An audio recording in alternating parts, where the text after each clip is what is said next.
আগামী জাতীয় সংসদ নির্বাচনকে সামনে রেখে ইসলামী দলগুলোর সঙ্গে ঐক্য জোরদার করতে উদ্যোগ নিয়েছে বিএনপি। দুপুরে বিএনপি মহাসচিব মির্জা ফখরুল ইসলাম আলমগীর, ইসলামী আন্দোলন বাংলাদেশের আমির ও চরমোনাই পীর মুফতি সৈয়দ মোহাম্মদ রেজাউল করিমের সঙ্গে বৈঠকে বসেন। রাজধানীর পুরানা পল্টনের নোয়াখালী টাওয়ারে এই বৈঠক অনুষ্ঠিত হয়েছে।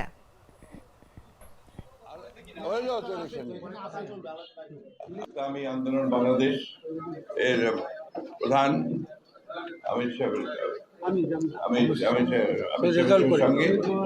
সাহেবের সঙ্গে এবং আমাদের বিএনপির মধ্যে আমি মির্জা ফখরুল ইসলাম আলমগীর আমরা আলোচনা করেছি। এই আলোচনার যে আমরা মোটামুটি একমত হয়েছি যে বিষয়গুলোতে, সেই বিষয়গুলো আমি আপনাদেরকে পড়ে শোনাচ্ছি।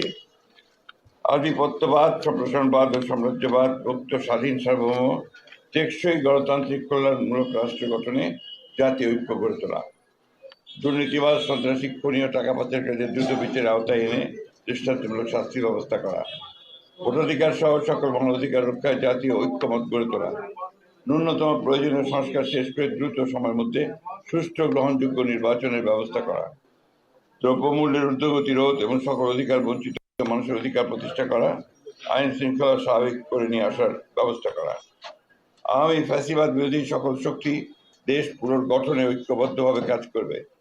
ফ্যাসিবাদ বিরোধী শক্তিগুলো আগামী একে অপরের বিরুদ্ধে আঘাত করে কথা বলবে না। আগামীতে যাতে আমেরিকার মতো আর কোনো ফ্যাসিবাদী শক্তি ক্ষমতায় আসতে না পারে, সে ব্যাপারে আমরা রাজনৈতিকভাবে ঐক্যবদ্ধ থাকব। ইসলামী শরিয়া বিরোধী কোনো সিদ্ধান্ত নেওয়া হবে না এবং ইসলাম বিরোধী কোনো কথা কেউ বলবে না। প্রশাসনে এখন বিদ্যমান আওয়ামী ফ্যাসিবাদের দোষরদের দ্রুত অপসারণ করা, এই ছিল আমাদের মোটামুটি আলোচনা করে এই বিষয়গুলোতে আমরা মোটামুটি ঐক্যমত। আমার একটা স্মার্ট সিদ্ধান্তে 25% গ্যাসের খরচ কমেছে। ভাবছেন কিভাবে? সাধারণ গ্যাস স্টোভ বদলে আমি এনেছি আরএফএল গ্যাস স্টোভ। এর সাইন্টিফিক নজল ও ব্রাস বার্নার ক্যাপ সমানভাবে তাপ ছড়িয়ে রান্না করে দ্রুত, তাই গ্যাসও বাঁচায় 25%, টাকাও বাঁচে 25%। আরএফএল গ্যাস স্টোভ, নিরাপদ ও গ্যাস সাশ্রয়ী।